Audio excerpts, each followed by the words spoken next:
Hello guys, यो चाहिँ मुला। आज चाहिँ म मुलाको चना बनाउन लागेको।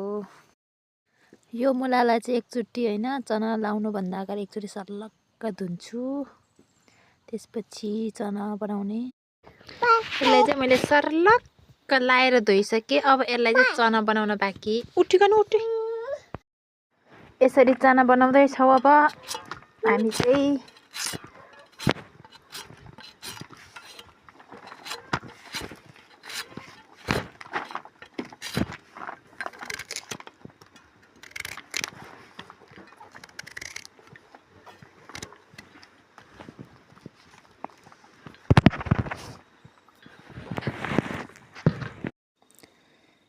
यसरी बनाएँ मैले चाहिँ मुलाको चना। अब चाहिँ लगभग आधी भयो है, आधी भयो, अझै यति बाँकी छ।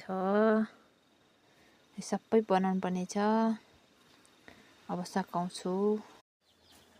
अब चाहिँ चना बनाएर पनि सकेँ। अब चाहिँ यसलाई 4-5 दिन मजाले घाममा सुकाउनु पर्छ। त्यसपछि चना बन्छ, सिन्की बन्छ, मुलाको सिन्की भन्छन्। अब चाहिँ राख्ने, भोलि घाममा सुकाउनु पर्छ मजाले।